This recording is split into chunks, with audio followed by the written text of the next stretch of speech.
आहान ने अगले ही पल आस्था को सोफे पर लिटाते हुए अपने दोस्त ध्रुव को कॉल करके घर आने के लिए बोल दिया। ध्रुव शहर का जाना माना सर्जन और डॉक्टर था। आस्था को इस हाल में देखकर दादाजी ने सफाई देते हुए अरमान से कहा, अरमान बेटा,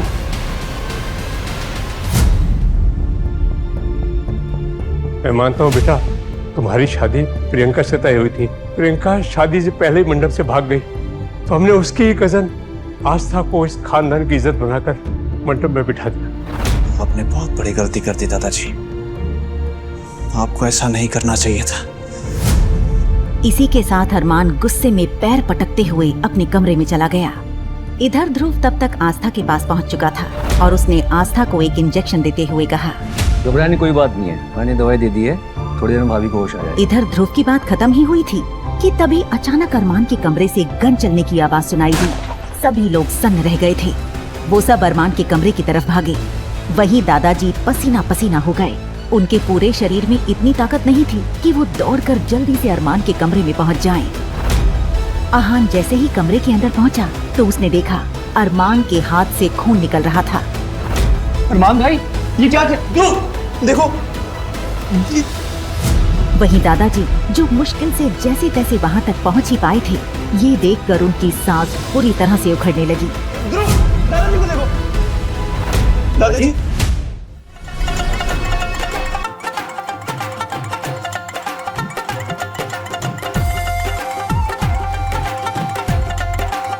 प्रियंका दीदी, आपकी शादी और हम ना आए, ऐसा हो सकता है क्या? नानी, कल का ही दिन था कि आस्था खुशी खुशी अपनी मामी की लड़की की शादी के लिए गांव से शहर आई थी। बचपन से ही अनाथ आस्था को उसकी नानी ने पाल पोस कर बड़ा किया। उसका एक ही सपना था कि पढ़ लिख कर डॉक्टर बनना।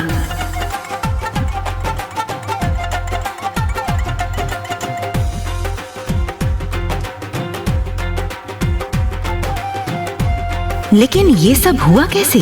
कैसे आस्था बन गई दुल्हन? आज बेंगलुरु में हजारों लोगों की भीड़ और कैमरास की चमक के बीच मंच पर बैठे देश के सबसे ताकतवर बिजनेसमैन अरमान सिंघानिया की शादी का दिन था। लेकिन मंडप के पास खड़ा दूल्हा अपनी दुल्हन के इंतजार की जगह अपने लैपटॉप और फोन में बिजी था। शहर के लोग हैरान थे कि अरमान सिंघानिया जैसी हस्ती ने एक मिडिल क्लास लड़की से शादी करने का फैसला क्यों लिया। विवाह का शुभ मुहूर्त निकला जा रहा, दुल्हन को बुलाइए। बुलाइए ना बिटिया को। हाँ, अभी लेकर आता हूँ।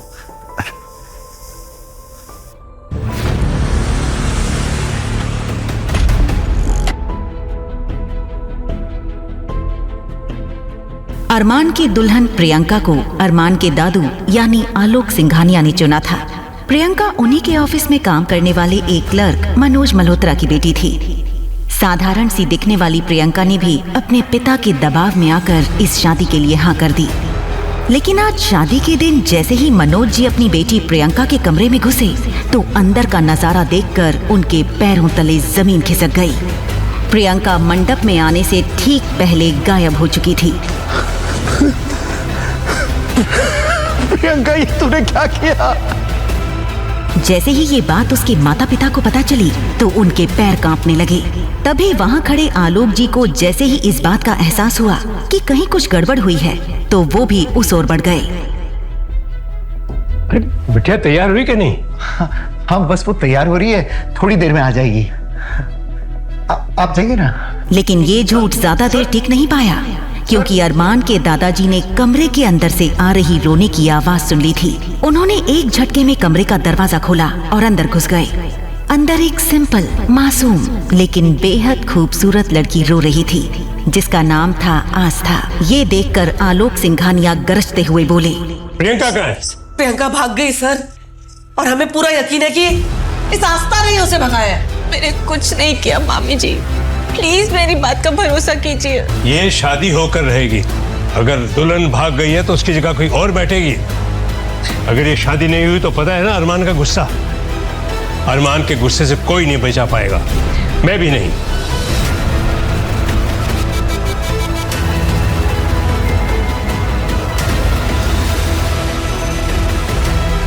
दरअसल अरमान को लड़कियों से बेहद नफरत थी और इस शादी के लिए भी उसे आलोक सिंघानिया ने अपने झूठे हार्ट अटैक का नाटक करके ही तैयार किया था।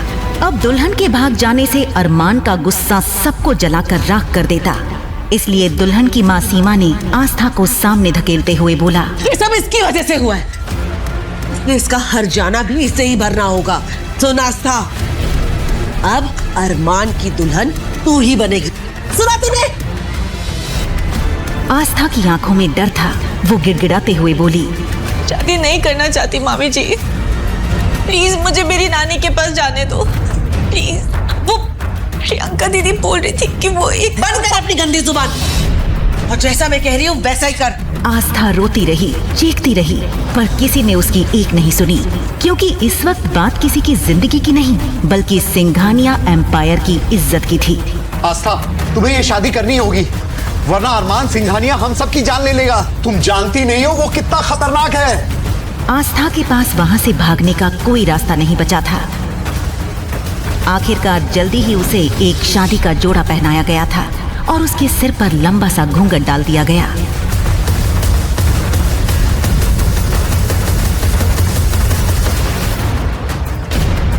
हाथ आगे बढ़ाइए।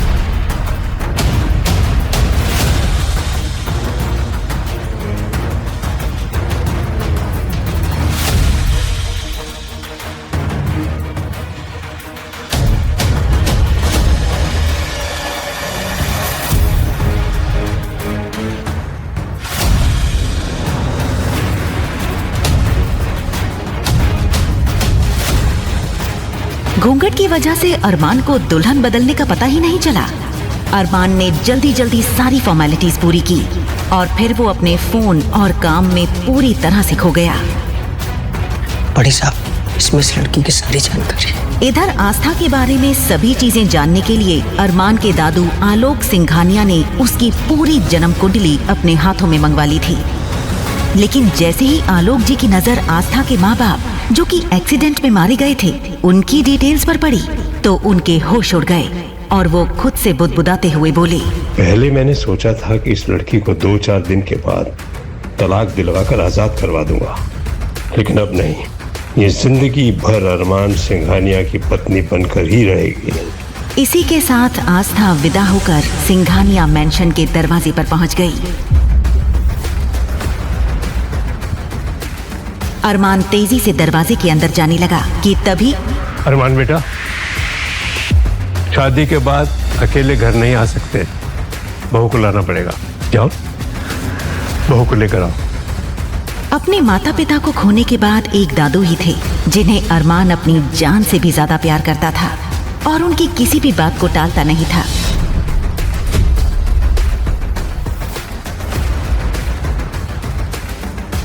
कहते हैं सिंघानिया मैंशन के दरवाजे पर पैर रखना हर लड़की का सपना होता है, लेकिन आस्था के लिए ये उस सपने की शुरुआत नहीं, उसकी बर्बादी की दहलीज थी। आस्था ने अभी भी घूंघट नहीं हटाया था, इसलिए उसे कुछ भी सही से नहीं दिख रहा था। अरमान ने लंबे लंबे कदम भरते हुए घर के अंदर आ गया। ये देखते ही वहाँ मौजूद अरमान के छोटे भाई और उसके कुछ दोस्तों ने सीटी बजानी शुरू कर दी, लेकिन घर के अंदर पहुंचते ही अरमान ने आस्था को खुद से दूर करते हुए बोला, और हाँ, ये जितना नाटक करना था हो गया, मुझे ऑफिस का काम करना है और नाटक नहीं चाहिए। ये बोलते हुए अरमान अपने स्टडी रूम में घुस गया। जी दादाजी। भाभी आइए, मैं आपको कमरा दिखाता हूँ। इधर दादाजी का इशारा पाते ही अरमान के भाई आहान ने आस्था को अरमान के कमरे में छोड़ते हुए बोला, आइए भाभी, वेलकम। यह है आपका कमरा। किसी भी चीज की जरूरत तो आप बस बेल बजा दीजिए, कोई ना कोई जरूर हाजिर हो जाएगा आपकी सेवा में। आप कंफर्टेबल हो जाइए, मैं आपको थोड़ी देर में मिलता हूँ। जैसे ही आस्था अंदर आई उसने राहत की सांस ली। पहली बार वो अपने नए घर में अकेली थी। उसने जैसे ही दरवाजे को अंदर से धक्का दिया तो दरवाजा एक तेज आवाज के साथ ऑटोमेटिक लॉक हो गया। दरवाजे में ऑटोमेटिक इलेक्ट्रॉनिक लॉक होने के बारे में बेचारी आस्था को जरा भी पता नहीं था। अंदर पहुंचते ही आस्था ने घूंघट हटाया और एक लंबी गहरी सांस ली। आस्था इतनी थकी हुई थी कि थोड़ी ही देर में नींद उसे घेर लेती है। उधर रात को 2 बजे जब अरमान अपना काम खत्म करके अपने कमरे में सोने के लिए पहुंचता है, बेड के एक कोने पर आस्था दूसरी तरफ चेहरा करके सोई हुई थी। उसे देखते ही अरमान नफरत से बोला, दादाजी बिना सिर्फ मेरे कमरे में भेजने की क्या जरूरत थी? वैसे भी ये शादी नाम की है, क्या फर्क पड़ता है? ये हो जा कोई और, कोई भी लड़की मेरी लाइफ में नहीं आ सकती। वो खासकर आस्था को जगाने की कोशिश करता है, लेकिन आस्था गहरी नींद में थी, इसलिए उसे कुछ सुनाई नहीं दिया। ये देखकर अरमान चिढ़ गया और उसने टेबल पर रखा ग्लास हाथ मारकर नीचे गिरा दिया। नीचे गिरते ही ग्लास एक तेज आवाज के साथ टूट गया, लेकिन आस्था की आंख अब भी नहीं खुली। मैं इसे इतना आराम से क्यों उठा? तब अचानक अरमान ने अपनी जेब में हाथ डाला और जल्दी ही एक गन उसके हाथों में थी। गुस्से में उसने उस बंदूक से आस्था के बेड से थोड़ी दूर फायर कर दिया। गोली की आवाज सुनकर आस्था बहुत ज्यादा डर गई थी। गन चलने की आवाज सुनकर अरमान के दादू और उसका भाई अहान सब दौड़ते हुए ऊपर आए। ये क्या बदतमीजी है? बहू को डराने की क्या जरूरत थी? आपके कहने पे मैंने ये शादी तो कर ली, लेकिन मैं ये शादी निभाऊंगा नहीं। अरे शुक्र मनाइए कि गोली मैंने इसके सर पे नहीं मारी। जैसे ही अरमान की कही ये बात सबके कानों तक पहुंची तो कमरे का माहौल सन्नाटे में बदल गया। अरमान भाई, ये आपने ठीक नहीं किया। अब भाभी से ऐसे डरा? किसने कहा तेरी भाभी है? तेरी भाभी नहीं है। बेटा, बहू को गेस्ट रूम में ले जाओ। जी दादाजी। बेटा, मैं तुम्हारा सामान वहां पहुंचा दूंगा। आप चलिए मेरे साथ।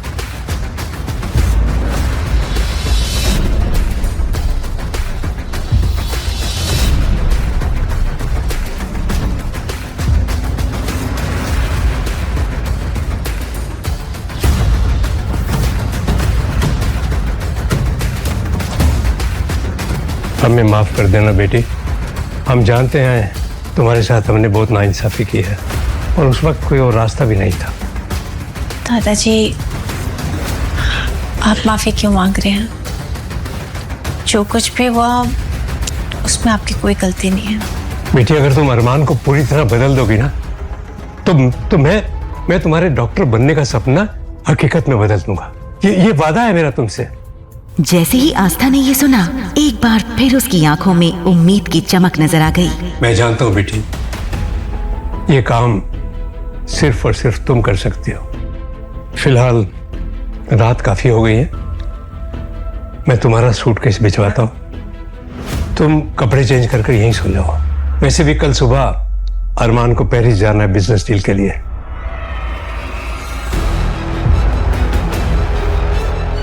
ये सुनकर आस्था ने चैन की सांस ली।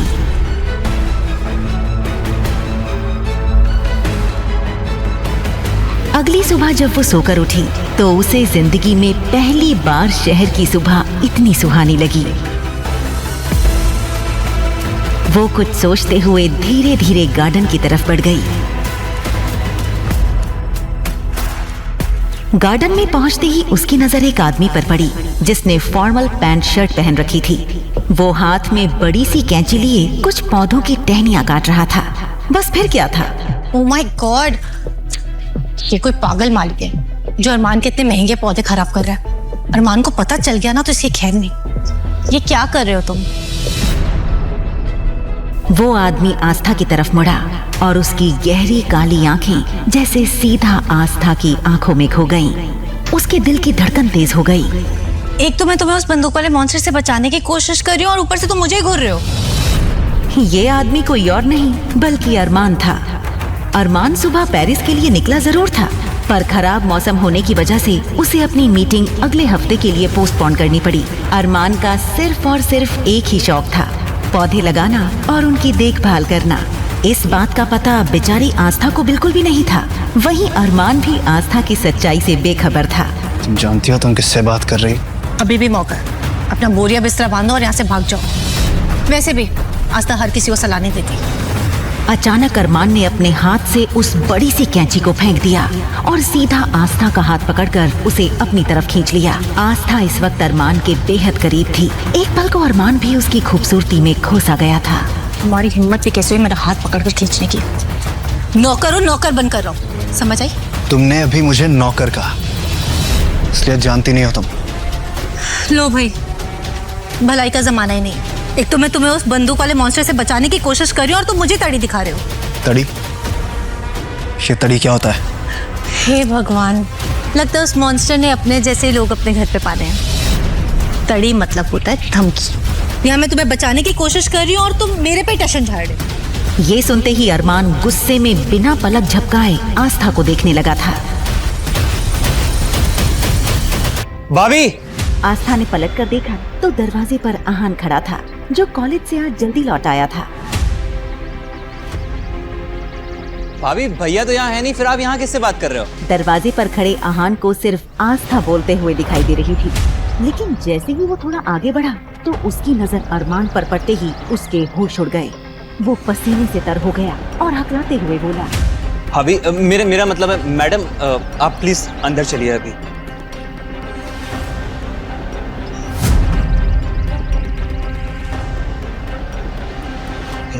ना बड़ा धोखा। आहान, मुझसे ये झूठ छुपाने की वजह क्या थी? अरमान को दादाजी की बात याद थी कि अरमान को अब तक ये नहीं बताया गया था कि उसकी शादी प्रियंका से नहीं बल्कि आस्था से करवाई गई थी, लेकिन अनजाने में उसने ये सच अरमान के सामने ला दिया था। भैया, मैं आपको सब कुछ समझाता हूँ, बस मुझे एक मौका दीजिए। दरअसल आपकी शादी किसी और के साथ हो रही।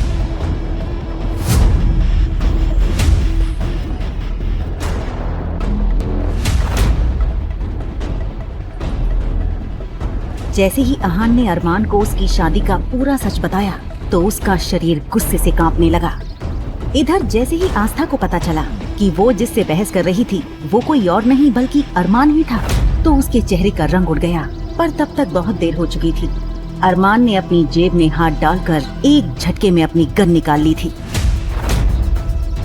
मान, आप ये क्या कर रहे हैं? मुझे झूठ बोलने वाले और धोखा देने वाले लोगों से सख्त नफरत है, और मेरे साथ धोखा हुआ है। ये कहते हुए अरमान ने अगले ही पल ट्रिगर पर रखी अपनी उंगली दबा दी।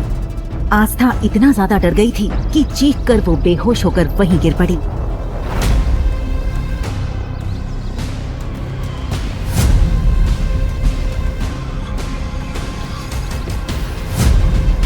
आहान ने अगले ही पल आस्था को सोफे पर लिटाते हुए अपने दोस्त ध्रुव को कॉल करके घर आने के लिए बोल दिया। ध्रुव शहर का जाना माना सर्जन और डॉक्टर था। आस्था को इस हाल में देखकर दादाजी ने सफाई देते हुए अरमान से कहा, अरमान बेटा,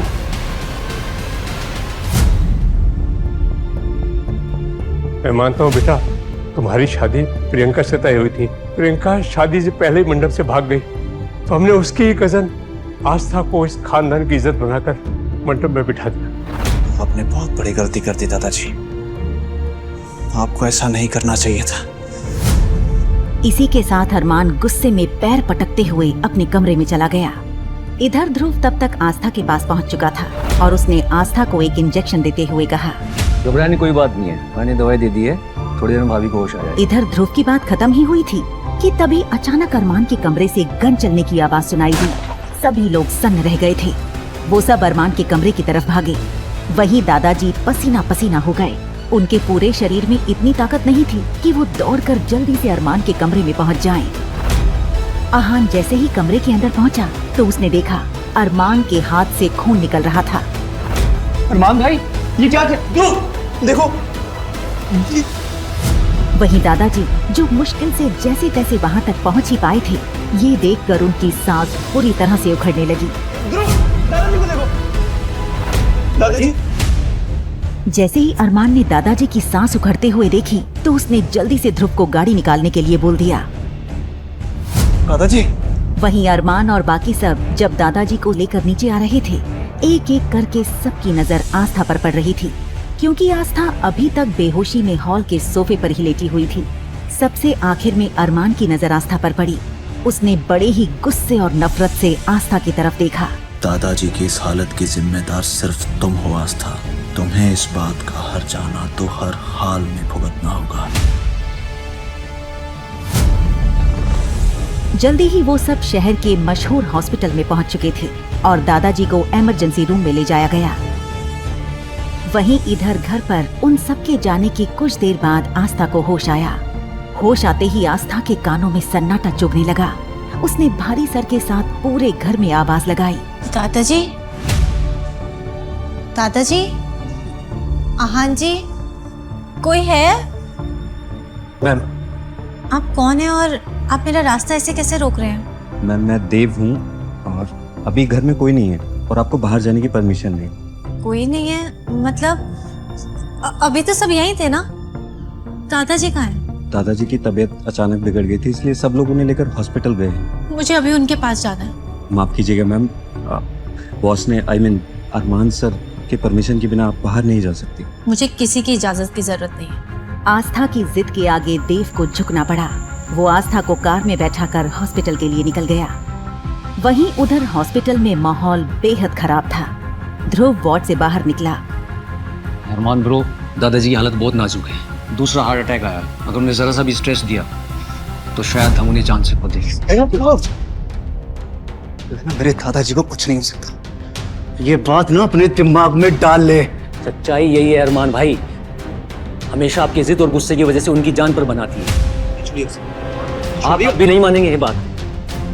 छोड़ो उसे। अरमान के दोस्त आकाश और सुमित ने बीच बचाव कर ध्रुव को छुड़ाया। अरमान टूट चुका था। वो अकेले में जाकर दीवार से सट कर खड़ा हो गया। वो अभी सोच में डूबा ही था कि तभी गैलरी के दूसरे छोर से आस्था दौड़ती हुई आई और मुड़ते ही वो अरमान से जा टकराई। उसने नजरें उठाई तो सामने आग की तरह गरम अरमान सिंघानिया खड़ा था। माँ क्या कर रही है? मैं दादाजी से दादाजी को मौत के मुंह में धकेलने के बाद तुम्हारी इतनी हिम्मत, तमाशा करने आ गई। आस्था थर थर कांप रही थी। उसने कभी सपने में भी नहीं सोचा था कि जिस इंसान से उसकी शादी हुई है वो इतना पत्थर दिल होगा। मुझे दादाजी से मिलने दीजिए प्लीज। दादाजी का नाम ना अपनी जुबान पे भी मत लेके आना। और अगर तुम्हें लगता है ना कि तुम इतनी ये खूबसूरती का जाल फैला के मेरे परिवार को अपने वश में कर लोगी तो गलत फहमी में हो। अपनी इस खूबसूरती का जाल कहीं और पे फैलाना मुझ पे काम नहीं करेगा। आस्था कुछ कहना चाहती थी पर शब्द हलक में ही फंस कर रह गए। तभी पीछे से देव की आवाज आई, बॉस, दादाजी को होश आ गया, वो आपसे मिलना चाहता। अरमान ने झटके से आस्था का हाथ छोड़ा और दादाजी से मिलने के लिए वार्ड के अंदर चला गया। अरमान जैसे ही बिस्तर के पास पहुंचा, अरमान बेटा, मैं जानता हूँ तुम ये शादी नहीं करना चाहते थे, लेकिन आस्था इस घर की बहू है। मैं चाहता हूँ कि तुम इसे अपना लो। दादाजी, वो लड़की मेरी जिंदगी का हिस्सा कभी नहीं बन सकती। अरमान भाई, आप ये क्या बोल रहे हो? भाभी बाहर ही खड़ी हुई। क्या भाभी? भाभी नहीं है तेरी वो। मेरी बात ना कान खोल के सुन लो, उसके साथ कोई रिश्ता नहीं जुड़ेगा। तभी दादाजी की आंखों में एक अजीब सी चमक और गुस्सा उभरा। बेटा, आस्था बाहर खड़ी है। देखो बेटा, अगर तू हमारी बहू को अंदर नहीं लेकर आओगे ना तो मैं तुमसे अपने चिता को अग्नि देने का अधिकार भी छीन लूंगा। ये सुनते ही कमरे में जैसे सन्नाटा छा गया। अरमान का चेहरा गुस्से से लाल हो गया। उसे लेकर आओ। अरमान भाई, होश में आइए। दादाजी अब आस्था भाभी से जुड़ चुके हैं। अगर आप उन्हें जुदा करेंगे, इस स्ट्रेस में उनकी जान भी जा सकती है। आप वाकई अपने गुस्से के लिए उनकी जान का सौदा करेंगे? कम से कम एक बार प्लीज इंसान होने का नाटक करो। अगर ये लड़की दादाजी को ठीक रख सकती है तो इसका इस्तेमाल मैं अपने तरीके से करूंगा।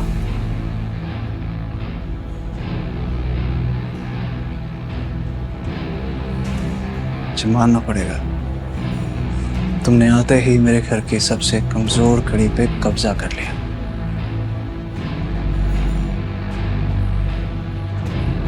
जब तक दादाजी इस हॉस्पिटल में है ना, तुम्हें मेरी पत्नी होने का नाटक करना होगा।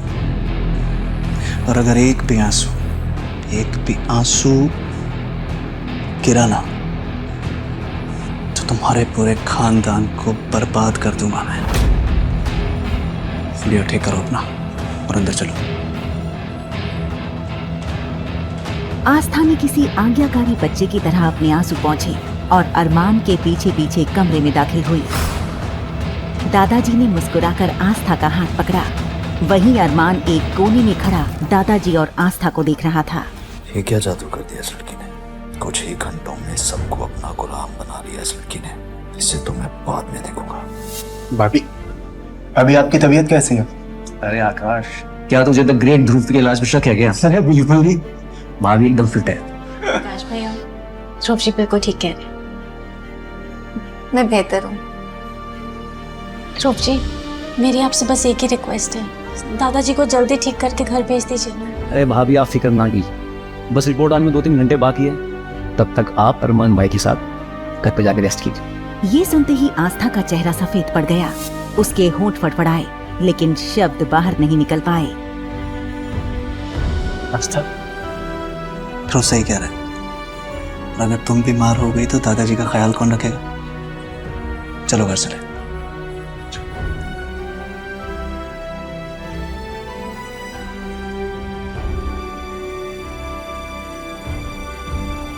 तुम्हें क्या तूने भी सुना जो मैंने सुना? क्या हो गया भाई को? पता है भाभी का जादू चल गया।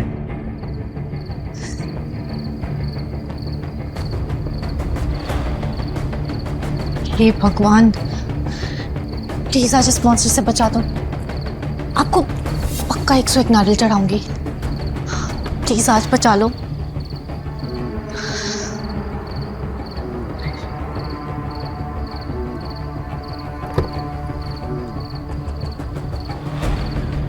गाड़ी मेंशन पहुंचते ही अरमान बिना पीछे मुड़े तेज कदमों से अंदर चला गया। वहीं देव ने आस्था के लिए कार का दरवाजा खोला।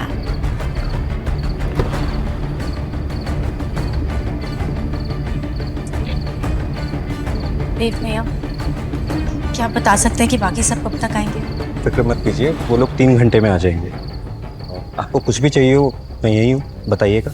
देव समझ गया था कि आस्था अरमान के साथ अकेले रहने से मौत की तरह डर रही थी। आस्था ने भारी मन से मेंशन के अंदर कदम रखा कि तभी एक नौकर ने आकर उसे और डरा दिया। मैम, आपको सर ने रूम में बुलाए। ये सुनते ही आस्था का गला सूख गया और खुद को उस कमरे में जाने के लिए तैयार करने लगी जहां एक दिन पहले उस पर गोली चली थी। उसने अपनी नानी को याद किया और अरमान के कमरे का दरवाजा खटखटाया, पर वो अपने आप खुल गया। जैसे ही वो अंदर जाने से हिचकिचाई, कमरे के भीतर से एक भारी आवाज गूंजी। अब क्या सारी रात वहीं खड़ी रहोगी या मैं लेने आऊं? अंदर आओ। आस्था घबराकर अंदर चली गई। कमरा धुंधली रोशनी में डूबा था। सोफे पर बैठे अरमान की आंखें किसी शिकारी की तरह चमक रही थीं। आज से इस घर में तुम्हारा काम दादाजी का ख्याल रखना होगा। इस घर में तुम्हारी हैसियत सिर्फ एक केयर टेकर और सिर्फ एक नौकर की होगी, इससे ज्यादा कुछ भी नहीं। और ये बात दादाजी को और मेरे दोस्तों को बिल्कुल पता नहीं चलनी चाहिए। और अगर ऐसा हुआ तो वो जो गांव में तुम्हारी नानी रहती है ना, उसका क्या हाल होगा तुम जानते हो। आस्था को अरमान का चेहरा किसी जल्लाद से कम नहीं लग रहा था।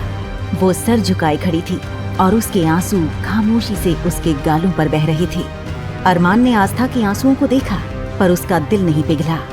ये जो तुम्हारे आंसू बह रहे हैं ना, मेरे सामने जितने बहाने हैं बहा लो, लेकिन यही आंसू दादाजी के सामने और मेरे दोस्तों के सामने बिल्कुल भी टपकने नहीं चाहिए, क्योंकि तुम जानती हो कि अगर ऐसा हुआ तो अंजाम अच्छा नहीं होगा।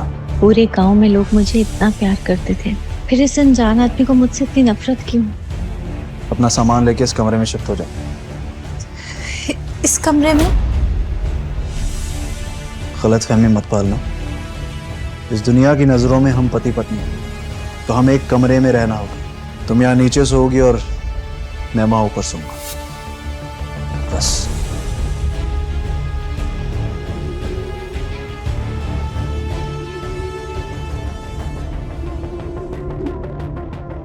आस्था दौड़कर अपने उस कमरे में गई जो दादाजी ने उसे दिया था और बेड पर गिरकर फूट फूट कर रोने लगी। लेकिन फिर उसे अरमान की धमकी याद आई। तो वो जो गांव में तुम्हारी नानी रहती है ना, उसका क्या हाल होगा तुम जानते हो। उसने खुद को संभाला। नहीं आस्था, तो रो नहीं सकती।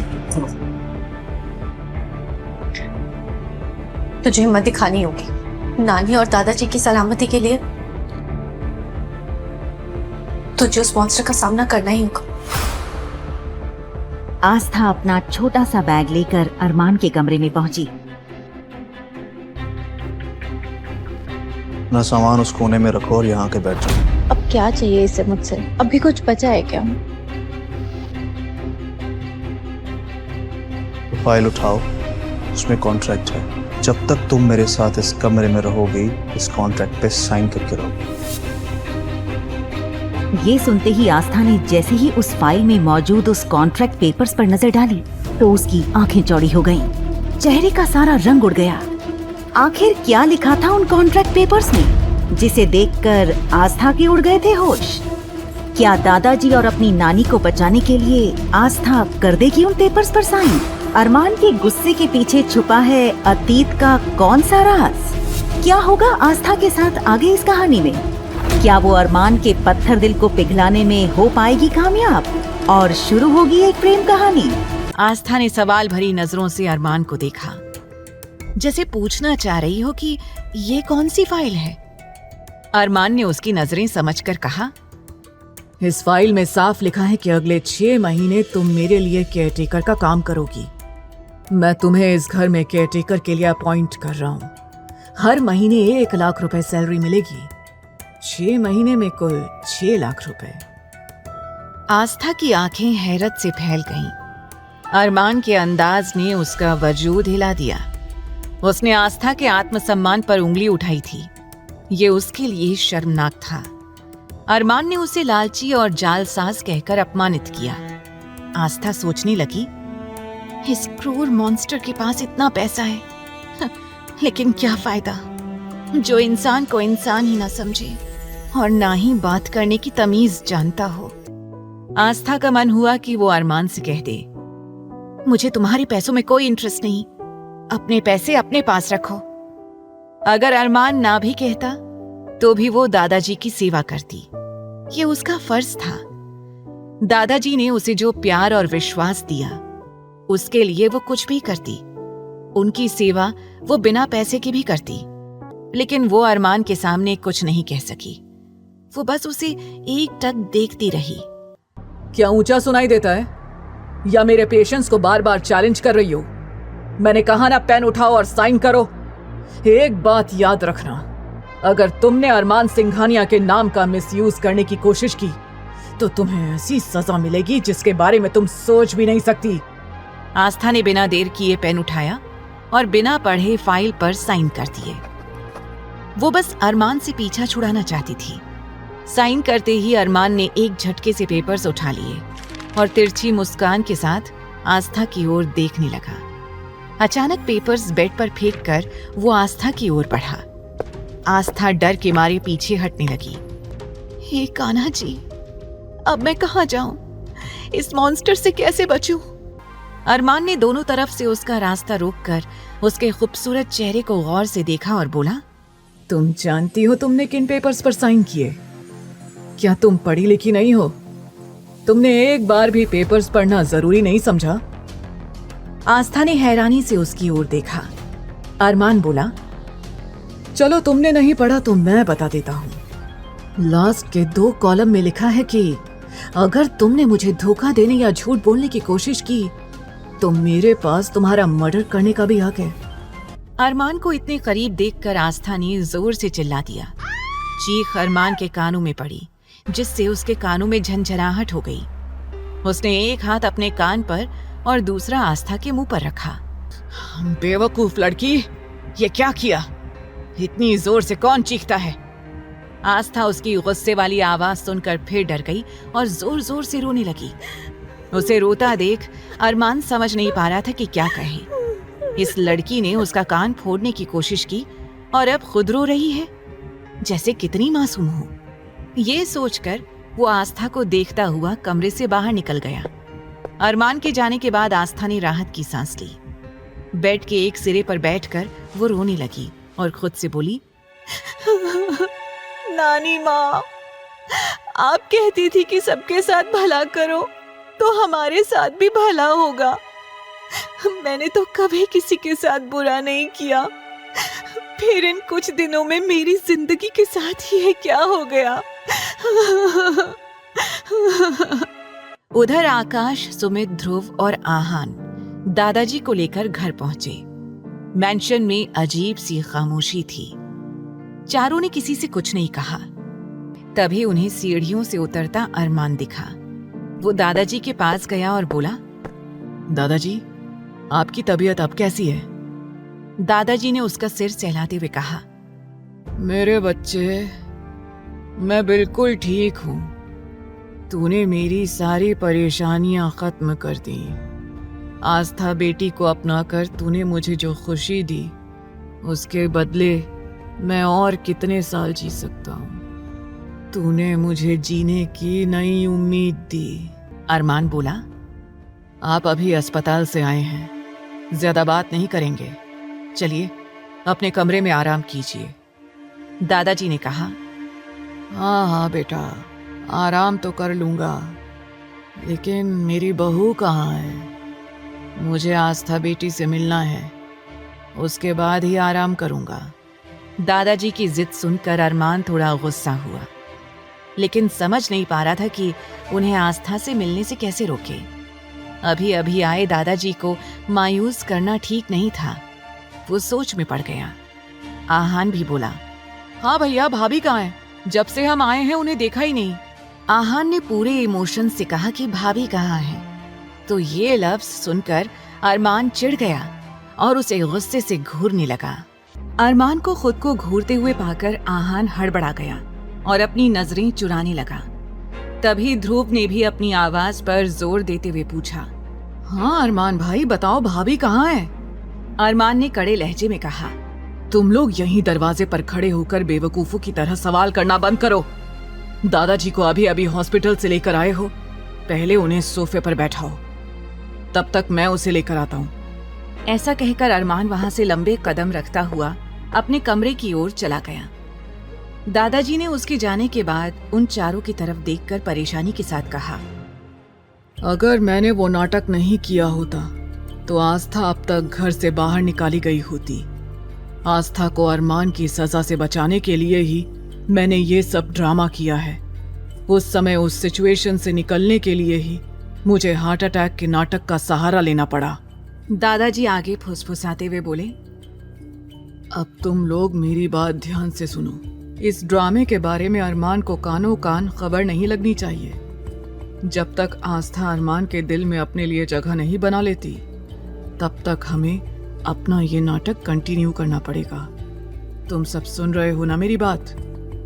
इतना सुनते ही ध्रुव शॉक्ड होकर बोला, दादाजी, एक पल को तो आपकी हालत देखकर मैं भी धोखा खा गया था कि कहीं आपको वाकई हार्ट अटैक तो नहीं आ गया।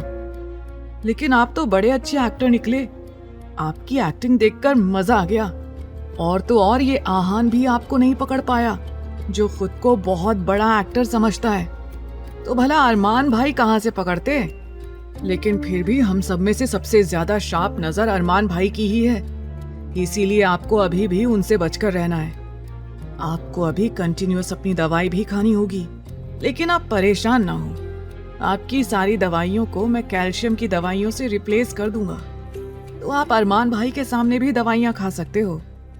ऐसा कहकर ध्रुव मुस्कुराने लगा। अब तक वो लोग अंदर आकर बैठ गए। तब आकाश सोचते हुए बोला, यार, अरमान भाई को गए हुए काफी समय हो गया। वो अभी तक आस्था भाभी को लेकर क्यों नहीं आए?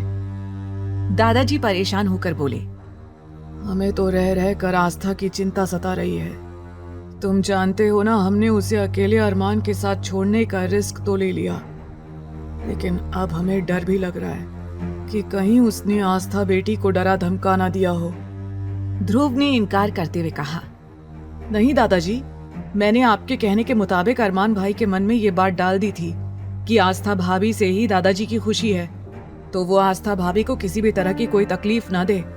अभी के लिए भले ही अरमान एक्टिंग कर रहा हो, लेकिन आप तो जानते ही हैं कि धीरे धीरे जब दोनों एक दूसरे के साथ रहेंगे तो प्यार भी हो जाएगा। बस एक बार प्यार हो जाए, फिर तो अरमान भाई आस्था भाभी को कभी भी छोड़कर कहीं नहीं जाने वाले। सुमित ध्रुव की तारीफ करते हुए बोला, यार एक बार तो तेरी बातें सुनकर मुझे ऐसा लगा कि कहीं अरमान तेरा गला ना दबा दे, लेकिन फिलहाल तू बच गया, वो भी सिर्फ दादाजी की वजह से। वो चारों ही अपने अपने किए गए कारनामों की बखान करके मुस्कुरा रहे थे। वहीं दूसरी ओर अरमान जैसे ही आस्था को लेने के लिए अपने कमरे में गया, उसने देखा कि आस्था बेड के साइड लेटकर सो रही थी और उसके गालों पर आंसुओं की लकीरें साफ दिखाई दे रही थी। अरमान आस्था को इस तरह से बेफिक्री से सोता हुआ देखकर हैरान हो गया और तब उसे याद आया कि कुछ देर पहले आस्था यही बोल रही थी कि उसे बहुत नींद आ रही थी, उसे सोना है। अरमान हैरान होकर सोचने लगा, इस लड़की को मैंने इतनी ज्यादा बातें सुनाई, लेकिन फिर भी ये इतनी आसानी से कैसे सो सकती है। नहीं नहीं मिसेस आस्था अरमान सिंघानिया, तुम्हें इस तरह मजे से सोने का कोई हक नहीं है। अब तुम मेरी कैद में हो, तो जैसे मैं चाहूंगा तुम्हें वैसे ही रहना होगा। और अभी तो तुम्हें मेरे दादाजी बुला रहे हैं, तो तुम्हें अब उठना ही होगा। ऐसा कहकर अरमान ने साइड टेबल पर रखा हुआ जग का पूरा पानी उठाया और सोती हुई आस्था के ऊपर फेंक दिया। आस्था, जो कि एक सुकून की नींद सोई हुई थी, इस तरह से अपने ऊपर पानी गिरने की वजह से फटाफट उठकर बैठ गई और जोरों से चिल्लाने लगी, नानी, नानी बाढ़ आ गई नानी, भागो बचाओ, बारिश आई, नानी माँ कहाँ है आप? आस्था को इस तरह चिल्लाते देखकर अरमान हैरान हो गया। फिर उसकी आवाज बाहर न जाए इसलिए उसने जल्दी से आस्था के मुंह पर हाथ रख दिया। हालांकि अरमान का कमरा साउंड प्रूफ था, जिसकी वजह से अंदर की कोई भी आवाज बाहर नहीं जा सकती थी, न ही बाहर की कोई आवाज अंदर आ सकती थी। लेकिन फिर भी अरमान कोई रिस्क नहीं लेना चाहता था। आस्था के मुंह पर हाथ रखे हुए ही वो गुस्से में बोला, इतना क्यों चिल्ला रही हो? क्या तुम थोड़ा धीरे नहीं बोल सकती हो? और तुम्हारी हिम्मत कैसे हुई बिना मुझसे पूछे सोने की? तुम्हें बिना मुझसे पूछे या बिना मुझे बताए कुछ भी काम करने का कोई हक नहीं है, लेकिन तुमने ऐसा किया है और मेरे बनाए रूल को तोड़ने की हिम्मत की है। आस्था को जैसे होश आ गया था। वो कुछ कहना तो चाहती थी, लेकिन अरमान का हाथ अपने मुंह पर होने की वजह से वो कुछ भी बोल नहीं पा रही थी। वो सिर्फ अपनी बड़ी बड़ी आंखों में कंफ्यूजन लिए अरमान को घूर रही थी। अरमान ने गुस्से में कहा, तुम्हारे मुंह पर अब क्या ताले लगे हुए हैं? बोलती क्यों नहीं हो? मेरी बातों का जवाब दो। आस्था बार बार अपनी पलकें इधर उधर करने लगी। वो अरमान को ये बताना चाह रही थी कि अरमान का हाथ उसके मुंह पर रखा हुआ था, तो वो कैसे कुछ भी बोल सकती है। आस्था इरिटेट होने लगी और फिर अरमान के उस हाथ पर हल्का सा बाइट कर दिया। इस अचानक से हुए हमले की वजह से अरमान ने तुरंत अपना हाथ उसके मुंह पर से हटा लिया था। अब अरमान गुस्से से और भी ज्यादा भड़क उठा और आस्था को खा जाने वाली नजरों से देखकर कहने लगा, तुम्हारी हिम्मत कैसे हुई अरमान सिंघानिया को काटने की? अरमान के हाथ हटते ही आस्था गहरी सांस लेते हुए जल्दी से बोली, हम आपको कब से ये बताने की कोशिश कर रहे हैं कि आपने हमारे मुंह पर हाथ रखा है, तो भला हम कैसे बोल सकते हैं? ये कहते हुए आस्था उसे घूरने लगी। उसे पक्का यकीन था कि अगर आज अरमान अपना हाथ नहीं हटाता तो वो बेहोश हो जाती। आस्था ने ये सब बड़े ही मासूमियत और भोलेपन में कहा था, इसलिए एक पल को अरमान उसकी मासूमियत में पूरी तरह से खो गया। लेकिन अगले ही पल अपनी आंखों में गुस्सा लिए सख्त लहजे में बोला, अपनी ये फालतू की बकवास बंद करो और जाकर अपने कपड़े चेंज करो और फटाफट से दादाजी से मिलने के लिए मेरे साथ चलो। जैसे ही आस्था ने ये सुना कि दादाजी आ गए और उसे बुला रहे थे, तो वो खुश हो गई। कुछ देर पहले तक उसे अरमान के साथ अकेले रहने में बहुत डर लग रहा था, लेकिन अब ये सुनने के बाद कि दादाजी और बाकी सब लौट आए थे, तो वो खुश हो गई। आस्था मासूमियत से बोली, क्या वाकई दादाजी आ गए?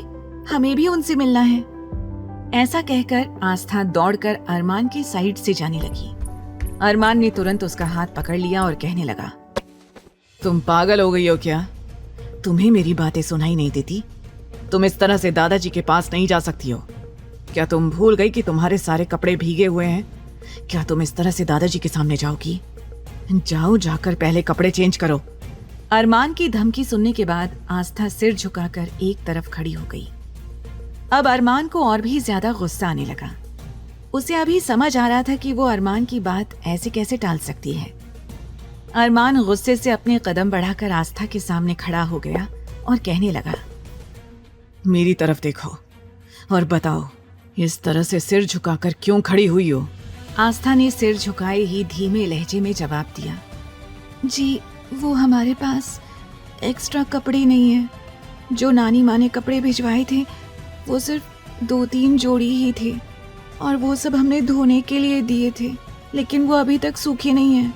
और ये कपड़े जो हमने पहन रखे थे ये आपने गीले कर दिए, तो हम कपड़े कैसे चेंज करें? आस्था बहुत भोलेपन से ये सारी बातें कह रही थी और इसलिए अरमान का गुस्सा और भी ज्यादा बढ़ने लगा। वो गुस्से से अपने माथे पर लगातार रब करने लगा। अरमान तेज आवाज में बोला, तुम्हारा दिमाग खराब हो गया है क्या? तुम ये बात मुझे पहले नहीं बता सकती थी? बेवकूफ लड़की, फिर तुम्हें नींद से जगाने के लिए मैं ऐसा नहीं करता। अरमान दांत पीसते हुए आस्था को घूरने लगा, लेकिन आस्था डर के मारे एक तरफ सिर झुकाए खड़ी थी, मानो उसने कितना बड़ा गुनाह कर दिया था और वो अरमान की अदालत में खड़ी थी। अरमान अपने कमरे की अलमारी की तरफ गया और वहां जाकर उसने ढेर सारी साड़ियां देखी। उसने आस्था की तरफ पलटकर सख्त अंदाज में पूछा, तुम कह रही थी तुम्हारे पास कपड़े नहीं हैं, लेकिन यहाँ तो पूरी अलमारी साड़ियों से भरी पड़ी है। क्या तुम्हें कल ये साड़ियाँ अलमारी में नजर नहीं आई? अब आस्था की नजर भी उन फैंसी और महंगी साड़ियों पर गई जो उसने शादी की रात ही देख ली थी, लेकिन आस्था ने कभी भी साड़ी पहनी ही नहीं थी, इसीलिए उसने उसे छुआ भी नहीं। आस्था ने कहा, लेकिन मैं ये... आस्था की बातें उसके गले में ही अटक गई। अरमान ने पूछा, लेकिन मैं ये वो क्या? अगर तुमने ये कपड़े देख लिए थे तो तुम ऐसा कैसे कह सकती हो कि तुम्हारे पास कपड़े नहीं हैं? आस्था डरकर जल्दी से बोली, वो हमें ये साड़ियां पहननी नहीं आती हैं। अरमान शॉक्ड होकर बोला, क्या? जैसे ही अरमान ने ये सुना उसका गुस्सा और भी ज्यादा बढ़ने लगा, क्योंकि सामने खड़ी हुई ये लड़की उसके पेशेंस लेवल को चेक कर रही थी। अरमान गुस्से से आस्था की ओर देखकर बोला, तुम सच सच बताओ, क्या सच में तुम्हें साड़ी पहननी नहीं आती है? तब आस्था ने एक बार फिर अपनी गर्दन मासूमियत से ना में हिला दी। तब अरमान ने आस्था की ओर देखते हुए कहा, अपने कपड़े उतारो। अरमान की बात सुनकर आस्था की आंखें हैरानी से फैल गईं। उसने चौंकते हुए कहा, क्या? जो कपड़े अरमान ने उसके ऊपर पानी डालने से गीले कर दिए थे, उन कपड़ों में वो पहले से ही सिमटी जा रही थी। उसने खुद को कवर करने की नाकाम कोशिश की। उसकी हरकत देखकर अरमान शायद आस्था की सिचुएशन समझ गया और तेज आवाज में बोला, क्या तुम्हें सुनाई नहीं दे रहा है मैंने तुमसे क्या कहा? अभी और इसी वक्त अपने कपड़े उतारो। मैं जानता हूं कि तुम्हें साड़ी पहनना नहीं आता है, ये तुम्हारी शक्ल पर साफ साफ लिखा हुआ दिखाई दे रहा है। मैं साड़ी पहनने में तुम्हारी मदद कर देता हूँ। अरमान के ये कहते ही आस्था के मन में उठ रहे ढेरों सवाल अब कम हो गए। आस्था मुंह बनाते हुए मन ही मन बोली, कितना बेशर्म आदमी है ये। उसने हल्की और धीमी आवाज में पूछा, लेकिन आपको देखकर तो नहीं लगता कि आप साड़ी पहनते होंगे, फिर आपको साड़ी बांधना कैसे आता है? क्या अरमान सच में आस्था को साड़ी पहनाने में उसकी मदद करेगा? क्या आस्था उसकी जिद के आगे झुकेगी या अपने हक के लिए आवाज उठाएगी? अरमान गुस्से और नफरत से आस्था की ओर देखने लगा, क्योंकि उसे जल्द से जल्द आस्था को दादाजी के पास लेकर जाना था। अरमान ने आस्था की कोई बात नहीं सुनी और अपने कबर्ड से एक महंगी और ब्रांडेड साड़ी निकाल ली और चिढ़कर बोला, मेरे पास तुम्हारे इन फालतू सवालों का कोई जवाब नहीं है। अब फटाफट से अपने कपड़े उतारो और मैं तुम्हारी मदद कर देता हूँ। दरअसल अरमान का इरादा था कि वो अपनी आंखें बंद करके आस्था को गाइड कर देगा कि उसे साड़ी कैसे पहननी है, लेकिन वो अपनी बात आस्था को बोल नहीं पाया। इसलिए अपनी इमेज बरकरार रखते हुए उसने आस्था को सीधे कपड़े उतारने के लिए कह दिया। आस्था ने मन ही मन कहा, बिल्कुल नहीं, मैं ऐसा कुछ नहीं करूंगी। आस्था जल्दी से प्रार्थना करने लगी, हे कान्हा जी, हमारी मदद कीजिए, हमें कोई रास्ता दिखाइए। और फिर किसी लड़की को ऐसा कहते हुए क्या इन्हें बिल्कुल भी शर्म नहीं आ रही है? आस्था अपनी आंखें गोल घुमाकर कुछ आइडिया सोचने में लगी हुई थी। तभी उसके दिमाग में एक आइडिया आया। वो जल्दी से अरमान की ओर देखकर बोली, हार्टलेस। आस्था की आगे की बात उसके गले में ही अटक गई। वो मन में अरमान को हार्टलेस कह रही थी और वही उसकी जुबान पर भी आ गया। अरमान उसकी बातों का मतलब नहीं समझा और सवाल किया, क्या कहा तुमने? आस्था हड़बड़ाते हुए बोली, हमारा मतलब है अरमान जी, वो हम आपसे ये कहना चाहते हैं कि बालकनी में से हमें कुछ आवाजें सुनाई दे रही हैं। अरमान ने अपनी एक आईब्रो उठाकर उसकी ओर देखकर पूछा, आवाज? कैसी आवाज? आस्था जल्दी से बोली, ये तो हमें नहीं पता कैसी आवाजें आ रही हैं, पर हमने वहां जरूर कुछ सुना है। अरमान हैरानी से आस्था की ओर देखता हुआ बालकनी की ओर जाने लगा। अरमान के जाते ही आस्था अचानक से थोड़ा सा मुस्कुरा दी और बड़बड़ाते हुए खुद से कहने लगी, भाग आस्था भाग, कहीं ये शैतान तुझे पकड़ न ले और फिर से तुझे कपड़े उतारने का न बोलने लग जाए।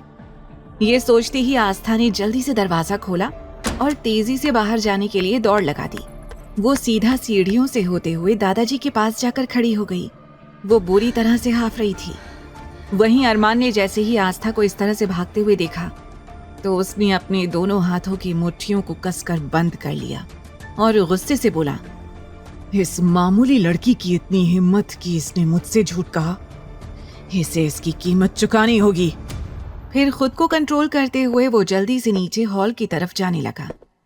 वहीं दादाजी और चारों दोस्त आस्था को इस तरह से घबराया हुआ देखकर पूरी तरह से हैरान हो गए थे। लेकिन जब दादाजी ने आस्था को अपने सामने देखा तो राहत की सांस ली, वरना उन्हें तो अब तक यही लगता था कि कहीं अकेले में अरमान ने आस्था का मर्डर ही ना कर दिया हो। लेकिन अब आस्था को सही सलामत देखकर वो रिलैक्स्ड थे। ध्रुव फिक्रमंद होकर आस्था से पूछने लगा, क्या हुआ भाभी, आप इतना घबरा क्यों रही हो और आप इतना तेजी से दौड़कर क्यों आ रही हो, जैसे आपके पीछे किसी ने जंगली कुत्ते छोड़ दिए हों। अब तक आहान आस्था के लिए एक ग्लास पानी ले आया और उसकी ओर बढ़ा दिया। फिर पूछा, क्या बात है भाभी, आप इतना घबराई हुई क्यों हो और आप इतना ज्यादा डर किससे रही हो? इससे पहले कि आस्था किसी को कोई जवाब देती, पीछे से अरमान आ गया। अरमान ने अपने दोनों हाथों को अपनी पॉकेट में डाला और बड़ी ही खामोशी से दादाजी के पास आकर खड़ा हो गया। आस्था की नजर जैसे ही अरमान पर पड़ी तो उसकी आंखें हैरत से फैल गईं। वो पानी का घूंट भी पी रही थी, लेकिन अरमान के वहां आते ही डर से उसके गले में पानी अटक गया और वो जोरों से खांसने लगी। अरे भाभी आराम से। ये कहते हुए आकाश और सुमित आस्था के पास जाकर खड़े हो गए। आकाश आस्था का सिर सहलाने लगा और सुमित आस्था की पीठ रब करने लगा। जैसे ही अरमान ने आकाश और सुमित के हाथों को देखा तो उन दोनों को गुस्से से घूरने लगा। कुछ देर बाद आकाश और सुमित को अपने ऊपर किसी की नजरों की तपिश महसूस हुई। उन दोनों ने एक साथ ही अरमान की ओर देखा और तुरंत आस्था के सिर और उसकी पीठ पर से हाथ हटा दिया। फिर दोनों एक साइड जाकर खड़े हो गए।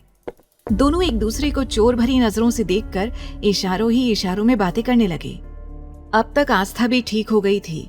तब ध्रुव ने पूछा, क्या हुआ है भाभी, आप ठीक तो है ना?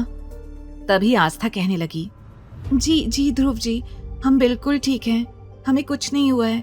वो एक्चुअली हमारे कमरे में ना एक चूहा आ गया था और हम उससे इतना डर गए थे कि हम आपको क्या बताएं, इसलिए हम दौड़कर सीधा यहाँ आ गए। अब जैसे ही आस्था ने अपने भोलेपन में अरमान की जगह चूहे का नाम लिया, अरमान के अंदर खून बुरी तरह से उबलने लगा। उसका गुस्सा और भी ज्यादा बढ़ गया। वो मन ही मन सोचने लगा, इस लड़की की हिम्मत कैसे हुई मुझे चूहा बोलने की। दादाजी हल्का सा मुस्कुराते हुए कहने लगे, आस्था बेटी, अगर तुम्हारे कमरे में कोई चूहा था तो अरमान से बता देती, अरमान उसे भगा देता। तुम्हें इतना डरने की क्या जरूरत थी? और फिर वो आहान को देखकर कहने लगे, आहान बेटा, जाओ रूम में जाकर देख कर आओ, किस चूहे की हिम्मत हो गई हमारी बेटी को इतना परेशान करने की, जिससे हमारी बेटी इतना ज्यादा डर गई।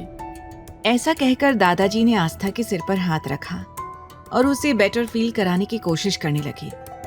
तभी दादाजी की नजर आस्था के कपड़ों पर गई। उन्होंने हैरान होकर सवाल किया, बेटा, तुम्हारे कपड़ों को क्या हुआ है? तुम्हारे कपड़े गीले कैसे हैं? आस्था अचानक से दादाजी के पूछे गए सवाल से घबरा गई और उसने चोर नजरों से अरमान की ओर देखा, जो कि अपनी आंखों में आग लिए आस्था को ही घूर रहा था।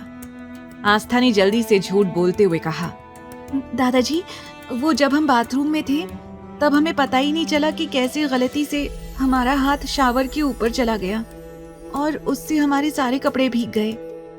हम बस चेंज करने ही जा रहे थे, लेकिन तभी अरमान जी ने बताया कि आप आ गए हैं, तो इसीलिए हम सबसे पहले आपसे मिलने के लिए आ गए। आस्था ने बड़ी ही चालाकी से अपनी बात कही, जिसे देखकर अरमान मन ही मन बोला, कितनी सफाई से ये लड़की झूठ बोल देती है। मतलब पूरी तरह से जाली और धोखेबाज है ये लड़की। ये सोचते हुए अरमान को आस्था से और भी ज्यादा नफरत होने लगी। दादाजी हंसते हुए बोले, अच्छा चलो बच्चों, तुम जाओ और आराम करो। कल सुबह मुझे तुम सबसे जरूरी बात करनी है, तो इसीलिए तुम सब जाओ और आराम करो। दादाजी ने जैसे ही आस्था और अरमान को वहां से जाने के लिए कहा, आस्था परेशान हो गई, क्योंकि वो अरमान के साथ उसके कमरे में नहीं जाना चाहती थी। इसीलिए वो हिचकिचाने लगी और आपस में अपने हाथों की उंगलियों को मरोड़ने लगी। चारों दोस्त बड़े गौर से आस्था की ओर देख रहे थे। वो एक दूसरे की आंखों में देखकर बातें करने लगे। सुमित धीमी आवाज में बोला, लगता है भाभी को अरमान भाई के साथ कमरे में जाने से डर लग रहा है। आकाश फुसफुसाते हुए बोला, भाई डर क्यों नहीं लगेगा? भाभी तो फिर भी आज ही आई हैं। हम तो कई सालों से अरमान भाई को देखते आए हैं। आज तक हमारी हिम्मत नहीं होती उनके कमरे में जाने की, तो फिर बेचारी मासूम सी इनोसेंट सी भाभी को भला इनसे डर तो लगेगा ही। आहान मायूस होकर बोला, यार मुझे तो भाभी को देखकर सच में बहुत तरस आ रहा है। कितनी प्यारी सी हैं ये। मैं नहीं चाहता कि अरमान भाई इन्हें कोई भी दुख दें। ध्रुव उसे समझाते हुए बोला, तेरे मन की बात तू अपने मन में ही रख, क्योंकि अभी तक सिर्फ दादाजी की वजह से अरमान ने किसी को कुछ नहीं कहा है, वरना अब तक तो वो गोली चला ही देता। चारों एकदम से खड़े होकर आपस में बातें कर रहे थे। अब आस्था के पास वहां से जाने के अलावा कोई और रास्ता नहीं था, इसीलिए वो बेचारगी से सबकी ओर देखते हुए अरमान के पीछे जाने लगी। उसकी आंखों में देखकर ऐसा लग रहा था मानो वो सबसे रिक्वेस्ट कर रही थी कि मुझे बचा लो, मुझे इस मॉन्स्टर के साथ अकेले मत भेजो। अरमान सीढ़ी पर चढ़ने से पहले बीच में रुक गया। वहीं आस्था, जो कि उसके ठीक पीछे थी, अचानक से वो अरमान की पीठ से टकरा गई। उसे ऐसा लगा मानो कोई बहुत बड़ी दीवार उसके सामने आकर खड़ी हो गई थी। वो धड़ाम से जमीन पर गिर पड़ी। आस्था की कराह निकल पड़ी। उसे लगा उसका सिर फूट गया हो। आस्था अपना सिर सहलाने लगी। आस्था की चीख सुनकर अरमान गुस्से से पीछे मुड़ा। सामने ध्रुव और आहान ने आस्था के दोनों हाथों को पकड़ा हुआ था और उसे उठाने में मदद कर रहे थे। अब तो अरमान और भी ज्यादा गुस्से से आस्था की ओर देखने लगा, लेकिन इस वक्त आस्था का ध्यान अरमान पर नहीं, ध्रुव पर था। आस्था मन ही मन ध्रुव की बहुत इज्जत करती थी। एक तरह से वो ध्रुव की बड़ी फैन थी, क्योंकि ध्रुव मेडिकल लाइन का वो चेहरा था जिससे मिलने का सभी लोग सपना देखते थे, और आस्था भी उनमें से एक थी। ध्रुव ने फिक्रमंद होकर आस्था से पूछा, भाभी आप ठीक तो है ना? आस्था ने हल्की सी मुस्कुराहट से जवाब दिया, जी ध्रुव जी, हम ठीक हैं। आकाश ने पीछे से आकर सवाल किया, भाभी लेकिन आप गिर कैसे गईं? आस्था मासूमियत से बोली, वो आकाश भैया, हम तो बस ऊपर ही जा रहे थे, लेकिन अचानक से पता नहीं यहाँ इतनी मजबूत दीवार कहाँ से आ गई, जिससे हमारा सिर बहुत जोरों से उसमें लग गया। हमें लगता है कि ये दीवार जरूर मजबूत सीमेंट से ही बनी होगी, तभी तो इतनी मजबूत दीवार है। देखिए ना, अभी तक हमारा सिर चकरा रहा है, लेकिन हमें समझ में नहीं आया कि यहाँ बीच रास्ते में दीवार कहाँ से आ गई। ऐसा कहकर जैसे ही आस्था ने नजरें उठाकर सामने देखा, उसके सामने अरमान खड़ा था। आस्था की सांसें मानो अटक गईं। वहीं चारों आस्था की बातों का मतलब समझते हुए जोरों से हंस पड़े, क्योंकि आस्था दीवार से नहीं टकराई थी, बल्कि अरमान सिंघानिया की पीठ से टकराई थी। आस्था चुप होकर सिर झुकाकर एक तरफ खड़ी हो गई। वहीं उन चारों ने भी अरमान की आंखों में देखते ही सिर झुका लिया और चुप हो गए। अब तक दादाजी भी वहां आ गए थे। उन्होंने फिक्र से पूछा, अरे बेटा, आपको ज्यादा तो नहीं लगी ना?